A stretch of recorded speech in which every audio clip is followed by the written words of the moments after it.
구독과 좋아요, 알람 설정까지 하시면 영상을 가장 빠르게 받아보실 수 있습니다.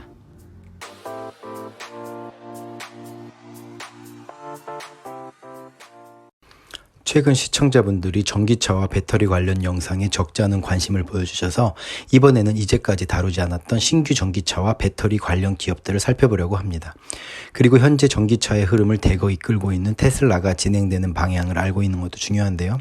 6월 21일 테슬라의 메가팩 등 호재들에 관한 시킹알파 분석 기사도 나와서 그것도 살펴보도록 하겠습니다.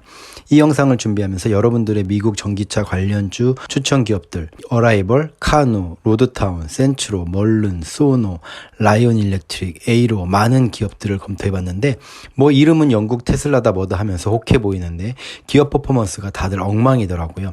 그래서 여러 기업들 솎아내고 퀀트랑 월스트리트 순위에서도 추려서 딱 위neb하고 또올 두 기업을 살펴보려 합니다. 아마 이 기업들은 생소하신 분들이 많으실 거예요. 이 두 기업의 특징이 있는데 바로 캠핑카, RV나 보트 등 아웃도어 레크레이션 차량을 만드는 기업들인데요. 미국에 가보시면 공원이나 캠핑장 등의 RV, 트레일러 파킹장이 따로 돼 있을 만큼 아웃도어 활동이 활발하고 미국에 살 때 개인주택마다 집 앞에 파킹해 놓은 트레일러들을 심심치 않게 봤는데요. 현재 N잡러, 재택근무 등 코로나 이후 공간에 제한받지 않고 일하는 추세가 두드러지고 있습니다. 퇴직하는 근로자의 증가로 인해 북미에서는 야외 활동에 대한 수요가 증가하고 있습니다. 아마 이런 추세가 전 세계적으로 지속되지 않을까 싶은데요. 먼저 위네바고는 자동차 제조 산업 분야에서 시킹알파 분석가와 칸투 순위 7위, 월스트리트 순위 15위를 차지하고 있는데요. 1958년에 미국 아이오와주에 설립된 북미의 고품질 RV 캠핑카, 트레일러와 보트를 제조하여 미국, 캐나다의 약 75개의 인디비주얼 딜러에게 제품을 판매하고 있습니다. 제품은 일반적으로 주문 제작으로 재고 문제와 할 일을 최소화하고 있습니다. 화면에 나오는 5가지 브랜드를 가지고 있고요. 현 시총이 1.91 빌리언, 퍼는 6.45입니다. 주가 그래프를 보면 1993년부터 꾸준히 성장하고 있습니다. 시킹알파 분석가들은 대부분 매수 추세인데 저평가되어 있는 장기 투자로 적합한 기업이라고 합니다. 가장 주목할 만한 점은 위네바고가 일렉트릭 캠핑카, 보트로 전환하고 있다는 점입니다. 아직은 개발 단계에 있는데 기업 영상에 자세히 설명되어 있으니 같이 보시죠. We're excited to announce that our new all-electric prototype is entering its final stage of field testing. The ERV2 is our vision for the future of RVing. It's built around the Ford E-Transit electric chassis and our proprietary Iron Blade house battery system. This all-electric platform provides zero-emission power to both the drivetrain and the house, with up to so you can explore more with less impact on the environment. To further reduce impact, we've employed extensive use of sustainable and recycled materials throughout the vehicle. From the Repreve fabrics which come from recycled water bottles to the Paperstone window frames and Chiliwich flooring, we're helping you reduce your carbon footprint in ways that also enhance quality and performance. It's also smart, delivering automatic energy management and intelligent RV monitoring and control features, all in a connected, app-based experience. Our first fleet of prototypes are already out on the road. We're putting our innovation to the test and challenging industry norms with 6 months of field testing. 올 일렉트릭, 제로 에미션, 에코 프렌들리, 디자인도 이쁘고 아주 핫한 부분들을 다 가지고 있는데요. 가격은 10만 달러에 시작될 예상입니다. 5월 달에는 위네바고가 레크레이션 장비 및 특수 차량에 최고의 리튬이온 배터리 솔루션을 제공하는 것으로 유명한 리티오닉스 배터리라는 기업을 인수 완료했는데요. 리티오닉을 추가함으로써 다양한 배터리 솔루션의 혁신을 가속화하고 전반적인 전기 생태계를 발전시켜 RV 및 보트 등의 제품에 임플리멘트 하려는 준비로 보여집니다. 시킹알파 4월 20일 분석 기사 하나 살펴볼게요. 장기 투자, 가치 투자자에게 매수 추천하는 기업입니다 라고 하네요. 진입장벽이 높은 산업의 고품질 브랜드로 성장성이 보이고 캠핑카 산업 분야의 선두주자를 할 수 있다네요. 위네바고는 수익성도 아주 좋고 현금 흐름도 견고하다고 합니다. 분석 기사 당시 주가가 58달러 85센트였는데 매력적인 밸류에이션 진입점이라 소개를 했어요. 기업에서 만드는 차 종류가 크게 2가지가 있는데 투어블스, 견인차, 자동차 뒤에 다는 모터가 없는 레저용 차량이죠. 가격이 3만에서 15만 달러 정도고요. 우리가 아는 캠핑카, 모터홈은 11만 5천에서 160만 달러 정도라고 해요. 자동차보다는 훨씬 비싸지만 집값으로 보면 저렴한 가격대에서 시작한다고도 볼 수 있겠네요. 보트 가격은 6만에서 78만 달러 정도 한답니다. 2022년도 8월 기준 토어블수가 매출의 52%를 차지했고요. 캠핑카 39%, 해양제품 9%.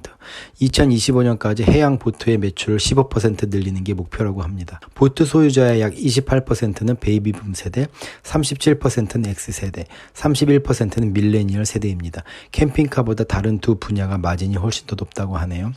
위네바고의 성장을 뒷받침해주는 몇 가지 포인트들이 있다면, 첫 번째, 수십 년의 역사를 가진 신뢰할 만한 브랜드 이름. 두 번째, RV와 보트를 설계하고 만드는 데 필요한 대규모 자본 투자. 세 번째, 이미 구축된 광범위한 딜러 네트워크. 네 번째, 위네바고, 또월 인더스트리 및 버크셔 해서웨이의 포리스트 리버가 RV 시장의 90%를 점유한다는 점으로 볼 수 있겠네요. 운영진의 활약도 중요한데요. 2016년에 새로운 CEO 핫비가 취임하고 나서 수익은 5배, RV 시장 점유율은 4배, 시총은 2.5배 증가했습니다. RV와 보트는 비싸고 소비자에게 매우 개인적인 품목이기 때문에 높은 품질과 가치가 중요한데요. 위네바고의 캠핑카는 고급 편의시설과 연료 효율 기술로 높은 평가를 받고 있습니다. 실제로 1999년부터 매년 RV 딜러 품질상을 수상한 유일한 모터홈 캠핑카 제조업체입니다. 위험 요소가 있다면 위네바고는 고가의 자유 소비재를 판매하기 때문에 비즈니스 주기에 매우 민감한 점인데요. RV 판매는 경제도나 높은 인플레이션 및 금리 상승으로 인해 2023년에 감소할 것으로 예상됩니다. 분석가는 FY23 수익을 45% 감소할 것으로 보는데요. 컨센서스 25% 감소보다 더 높게 보고 있습니다. 그렇게 되면 76달러 정도 주가가 알맞다고 해요.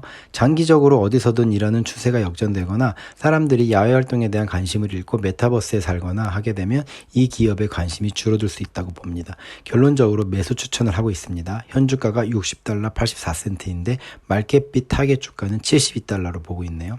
그럼 경쟁업체인 또월 인더스트리는 어떤 회사인지 살펴볼까요? 또월은 자동차 제조 산업 분야에서 퀀트 순위 22, 월스트리트 순위 23위, 시킹알파 분석가 순위는 30위 밖을 차지하고 있는데요. 순위적으로 봤을 때는 위네바고가 더 상위권이네요. 현 시총이 5.14빌리언, 펄는 15.38입니다. 미국 인디애나주에 있고 캠핑카 트레일러를 만들어서 북미와 유럽에 판매하고 있는데 일단 소유한 회사들이 아주 많네요. 시총과 펄이 위네바고의 2배 이상입니다.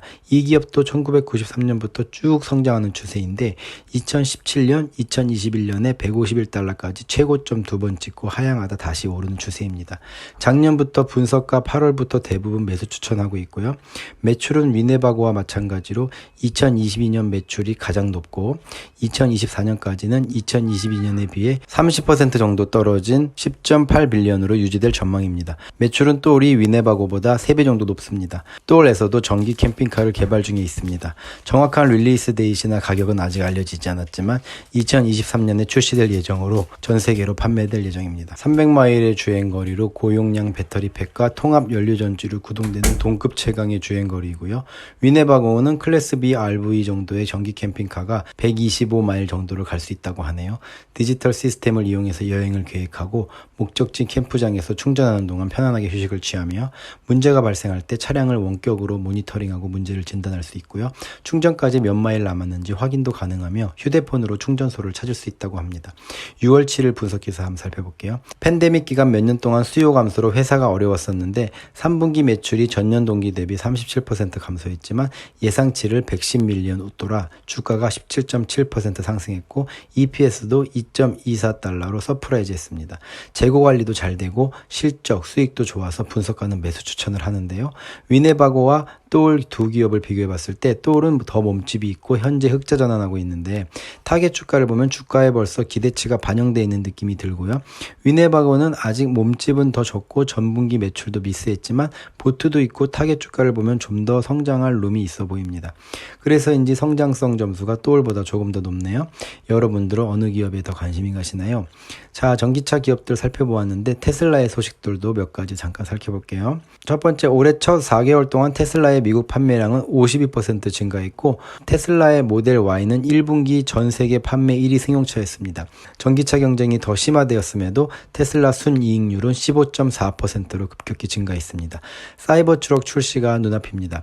일론은 이번 연도 3분기에 딜리버리 행사를 계획하고 있는데요. 캐시 우드는 사이버 트럭이 모델 Y만큼 인기가 있을 것이라 강력히 예상하고 있는데요. 벌써 뉴질랜드에서 테스트 드라이버가 시작된 것으로 보고 있어요. 세 번째, 메가팩이 큰 진전을 보이고 있습니다. 메가팩에 대해 들어보셨나요? 메가팩이란 태양광이나 풍력으로 발생하는 전기 에너지를 대용량으로 저장할 수 있는 제품인데요. 대규모 충전식 리튬이온 배터리 스테이션, 에너지 저장고라고 할 수 있어요. 친환경 에너지를 대용량으로 저장하는 기술이 부족했는데 날씨에 구애받지 않고 안정적인 전력을 공급받을 수 있습니다.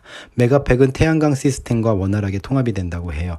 태양광 발전과 메가팩의 에너지 저장 기능을 결합하여 통합 재생 에너지 발전소를 구축할 수 있다네요. 일론 머스크가 태양광 에너지 기업 솔라시티를 창립한 것도 다 이유가 있네요. 1분기에 에너지 저장량 4GWh를 기록했는데 이제까지 분기 중에 지금까지 가장 높은 실적으로 목표인 40GWh per year에 도달하려면 아직 시간이 걸리겠지만 대단한 발전이라고 합니다. 네 번째, 풀 셀프 드라이빙 베타로 주행한 마일이 1억 5천만을 넘어섰고 이 숫자는 기하급수적으로 증가하고 있고요. 완전한 자율주행을 달성하는 데 있어 주요 제한 요소 중 하나인 신경망 훈련 기능을 개선하는데 매우 집중하기 위해 엔비디아 GPU의 대규모 구매를 동시에 계속하고 있으며 도조의 개발에 힘을 쓰고 있습니다. 도조는 테슬라가 대규모 인공지능 및 자율주행 인공지능을 구동하는 신경망 훈련을 위해 자체 개발 중인 슈퍼컴퓨터인데요. 도조는 데이터 처리 속도가 초당 36TB인 테슬라 자체 개발 AI 반도체 칩 D1을 탑재해 현존하는 슈퍼컴퓨터 중 가장 빠른 후카코보다 2배 이상 빠른 처리 속도를 목표로 하고 있습니다. 이 컴퓨터는 향후 테슬라의 휴머노이드 로봇에 적용될 것으로 예상이 되고 있는데요. 일론 머스크는 이 도조를 아마존 웹 서비스처럼 다른 회사들이 사용할 수 있도록 서비스를 판매할 계획도 가지고 있습니다. 파면 팔수록 테슬라는 참 대단한 회사 같네요. 오늘도 이렇게 새로운 전기 캠핑차 관련 기업들 알아봤는데요. 인사드리기 전에 최근 페니스탁 관련해 질문이 있어서 잠깐 설명을 드리려고 하는데요. 내용인즉슨 컴스탁 마이닝이 그때 몇 불이었는데 지금 50센트니까 투자했으면 폭망한 거라고 하시더라고요. 당시 코로나 시기에 모든 주식들이 닷컴 버블 시기 때처럼 페니스탁들이 하루에도 막 100%, 하루에 2배, 3배 미친 듯이 오르는 추세였고 그걸로 인해 수익을 본 사람도 많이 있습니다. 실제로 저희 시청자분들도 100%, 200% 오른 분들, 2천 먹고 나왔다는 분 등 다양하게 계셨는데요. 페니스탁 소개해드릴 때 매번 강조한 것이 페니들은 상장 폐지 등 위험성이 높기 때문에 항상 신중히 결정하셔서 여러분의 자산의 소량 10%, 20% 정도만 사시는 것을 추천드렸었는데요. 저는 블리시 성향의 장기 투자자이기 때문에 테슬라, 애플, 마이크로소프트 등 장기적인 종목에 주로 투자를 하는데요. 그 당시에는 모든 주식들이 광풍을 맞고 엄청 오르니까 하루에 2배, 3배씩 오르는데 페니에 어떻게 투자를 안 할 수 있었겠어요. 그 당시에도 페니스탁은 위험하다는 생각으로 빨리 정리하신 분들은 지금 주가가 저점을 찍고 다시 오른 상황이기 때문에 큰 무리는 없었을 것 같고 그때 전자산으로 페니스탁만 산 분들은 없었겠지만 그건 진짜 잘못된 투자거든요. 대부분 페니만 사지 않고 빅테크들을 많이 가지고 계셨을 테지만요. 그래도 자산의 30%, 40% 넘게 사게 되면 힘들어질 수 있기 때문에 주식 투자를 하실 때 자신만의 기준을 만들어 투자하는 게 중요합니다. 저는 장기 투자라 페니스탁은 잃어도 상관없는 소량만 즐겨보겠다고 했었는데요. 주로 빅테크나 우량주 위주로 투자를 많이 할 것을 권해드리고 또 페니스탁이나 위험주들, 신성장 기술주들은 자신의 자산에서 꼭 10% 또는 20% 기준을 정해놓고 재미삼아, 왜냐면 이런 주들은 갑자기 많이 오를 수도 있기 때문에 결론은 페니스탁은 장기 투자보다는 단기 투자 관점으로 보는 게 좋을 것 같습니다. 파이낸스가 확실하지 않은 어떤 기업도 장기 투자의 시선으로 보겠다 싶으면 어닝콜 등 회사의 퍼포먼스를 계속 지켜보면서 자산 관리를 해줘야겠죠. 위험 신호가 보이는 것 같다 싶으면 바로 정리하시고요. 아무쪼록 도움이 되셨으면 좋겠습니다. 그럼 다음에 또 뵙겠습니다. 시청해 주셔서 감사합니다. 즐거운 주말 보내세요. 감사합니다.